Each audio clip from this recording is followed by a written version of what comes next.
오늘도 뜨거운 이슈 시원하게 풀어보겠습니다. 킹스맨 김수민 시사평론가 나오셨습니다. 안녕하십니까? 네, 반갑습니다. 자, 오늘 이재명 대표 운명의 날입니다. 체포 동의안은 지난주 목요일 날 가결이 됐고요.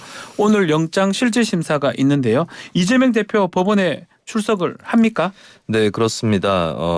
구속 전 피의자 신문이라고 하죠. 네. 영장실질심사에 열리는데 피의자인 이재명 대표 직접 법원에 출석을 하게 되는데 오늘 오전 9시 45분쯤이 될 것으로 보이고요. 예. 출석 관련해서 별도의 입장문은 없을 것으로 현재 전망이 되고 있습니다. 그리고 구속 여부는 이르면은 오늘 밤 아니면 내일 새벽 정도의 결정이 될 것으로 그렇게 전망이 되고 있고요. 네. 현재 받고 있는 혐의는 백현동 민간사업자에게 특혜를 몰아줬다라고 하는 혐의, 그리고 북한에 지급해야 할 방북 비용 등을 쌍방울 그룹에게 대납하게 한 혐의, 선거법 위반 재판 증인에게 위증 교사를 한 혐의, 이렇게 크게 세 가지입니다.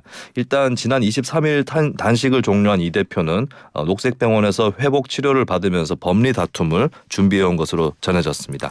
자, 이재명 대표 별도 입장문은 없지만 어제 대의원들에게 추석 인사 편지를 보냈다고 합니다.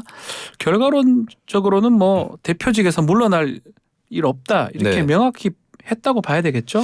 네, 대표직에 대해서 거론하지는 않았는데요. 예. 이 대표는 입장문에서 어떤 고통도 역경도 마다하지 않겠다라고 일단 밝혔습니다. 정면승부하겠다라는 그런 취지로 읽어야 될 것 같고요. 그리고 저 이재명은 동지 여러분과 함께 정권이 파괴한 민생을 살리고 민주주의를 지키겠다라고 하면서 변함없이 대정부 투쟁의 의지를 좀 강하게 피력을 했습니다. 그러면서 강물은 굽이쳐도 결국 바다로 흘러간다. 어떤 권력도 국민의 승리와 역사의 진보를 막을 수 없다. 라고 얘기했습니다. 자, 구속영장 발부, 기각 경우의 수를 한번 따져볼까요? 네, 일단 구속영장 발부 요건은 형사소송법에서 정의를 하고 있는데 주거가 일정하지 않거나 증거를 인멸하거나 혹은 도주할 염려가 있을 때 구속이 되는데 현재 대체로 이제 이 대표는 주거도 일정하고 도주의 염려는 없다라고 보고 있기 때문에 증거인멸의 우려, 이것이 이제 결정적인 관건으로 보이고 있는 것이고 근데 형사소송법이 사실 저보다 더 훨씬 잘 아시겠지만 그 증거인멸의 염려 같은 걸 판단을 할 때 구체적으로 고려해야 될 사항들이 또 명시가 되어 있잖아요. 그중에 대표적인 게 범죄의 중대성인데 이 범죄가 이제 검찰 입장에서는 최대 무기징역이라고 하니까 이 부분은 이제 법원에서 의심할 만한 상당한 이유가 있는지 또 다툼의 여지는 없는지 이런 것들을 봐서 결정을 하지 않을까 이렇게 보이고 박지원 변호사님은 또 아마 소명이 아닌가 생각이 드는데요. 이제 본 재판에서는 이렇게 증명이라고 표현을 하고요. 구속영장 단계에서는 증명과 소명이 그런 차이가 있으니까. 소명은 조금 덜 입증돼도 될 수 있는 게 소명이라고 하는데 핵심 내용이 소명이 됐다. 그러니까 그 대북 비용 방북 관련해서 대북비 대납했던 부분 그게 범죄가 성립할지 그리고 증거가 어느 정도 있는지 그 부분이 이제 소명인데 그런 부분이 쟁점이 될 것 같습니다. 소명이 됐느냐 또 두 번째 소명이 됐다면 안 됐다면 모르겠지만 됐다면 증거인멸 우려가 있느냐 그런 부분들을 아마 좀 지켜봐야 되지 않을까 생각이 듭니다. 아마 검찰 입장에서는 위증교사죄를 넣었거든요. 그건 증거인멸에 관련된 부분입니다. 그래서 아마 하나 더 추가를 했는 게 아닌가 개인적으로는 그렇게 보고 있습니다. 제가 좀 일반인으로서 쉬운 언어로 생각을 해보니까 판사 입장에서 만약에 나 같아도 이건 의심할 수밖에 없겠네. 그게 소명이에요. 요 정도가 되면은 구속되는 것이고. 야, 근데 요거는 좀 헷갈리거나 아니면 좀 이게 다퉈볼 여지가 있는 것 같은데 맞습니다. 이러면 기각되고. 정확합니다. 영장 발부 단계에서는 그게 이제 기준이라면 나중에 재판에서 유무죄 가릴 때는 그 정도는 안 됩니다. 그렇죠. 누가 보더라도 이건 유죄가 돼야 된다. 증거상으로. 그럴 때는 이건 증명이라고 표현을 하고 소명이라는 그 정도 단계라고 생각하시면 될 것 같습니다. 그러니까 아무래도 영장천단 판사는 본법정 판사보다는 여러 제약이 있다는 것도 좀 국민들이 감안을 하실 필요가 있을 것 같습니다. 자, 또 지금 지도부가 영장 기각 탄원서를 법원에 제출을 했습니다. 자, 눈에 띄는 부분은 민주당 의원이 168명인데 161명이 지금 이 탄원서를 제출했습니다. 그렇다면 사실상 가결 투표한 의원들도 탄원서를 제출했다는 얘기라고 봐야 되겠죠? 민주당 의원 중에 체포동의안 가결 쪽에 투표를 한 의원이 대략 29명 정도로 추산이 되고 있거든요. 근데 이번에 탄원서를 제출한 의원이 168명 중에 161명이다라고 했을 때는 찬성표를 던진 의원들도 탄원서에 상당 부분 포함되어 있다라고 볼 수 있는데, 근데 이제 그 체포동의안 가결이 물론 구속을 찬성했다라는 의미는 아니지만 그렇죠. 심사를 받아보자, 그리고 그 결과를 좀 기다려보자라는 입장으로이라고 본다면은, 근데 탄원서는 이제 구속하면 안 됩니다에 그렇죠. 가까운 것이거든요. 그래서 이 부분은 좀 약간 앞뒤가 맞지 않는 거 아니냐, 뭐 이런 또 지적도 있을 수 있겠습니다. 그 부분이거든요. 이 민주당이 이렇게 얘기함으로써 좀 사법권의 독립을 침해할 수도 있지 않느냐, 이 우려의 목소리도 있는 것 같습니다. 네, 비명계 조응천 의원은 네. 이 대표가 불체포 특권 포기를 번복하려면 이유를 명확히 했었어야 하는 것이고, 또 우리 당이 제대로 가기 위한 정치적 행동을 해당 행위라고 하는 것은 적반하장이다라고 하면서 이렇게 탄원서를 제출하는 행위까지를 포함해서 현재 또 사법부에 대한 압박이 아니냐, 이런 또 우려의 시선들도 없지 않습니다.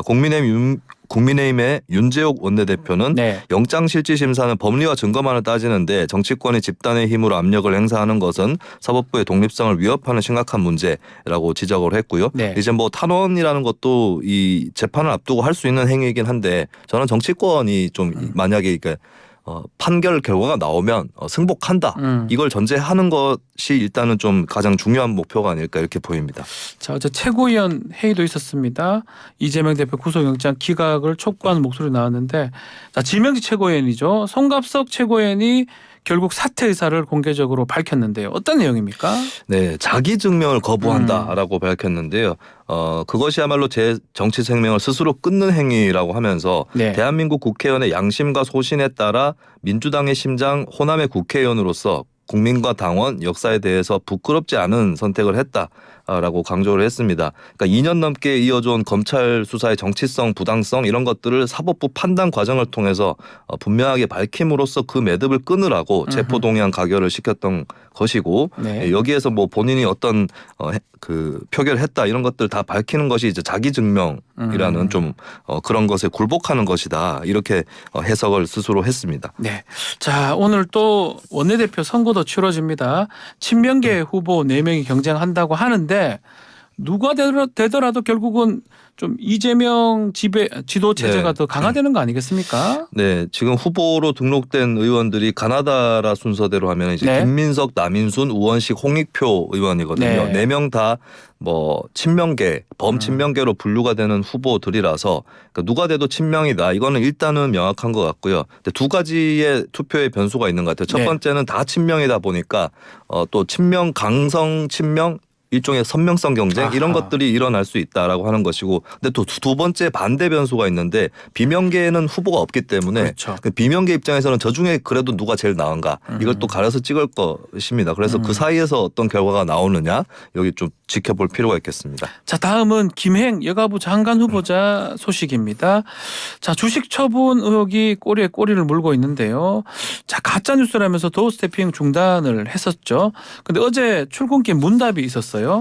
열린 마음으로 하늘을 좀 한번 봐라, 사실을 네. 좀 봐달라, 이렇게 호소를 했습니다. 네, 김행 후보자는 너무 가짜 뉴스가 네. 쏟아져서라고 하면서 하늘 좀 한번 보실래요? 한번 열린 마음으로 팩트 사실을 좀 보셨으면 좋겠어요.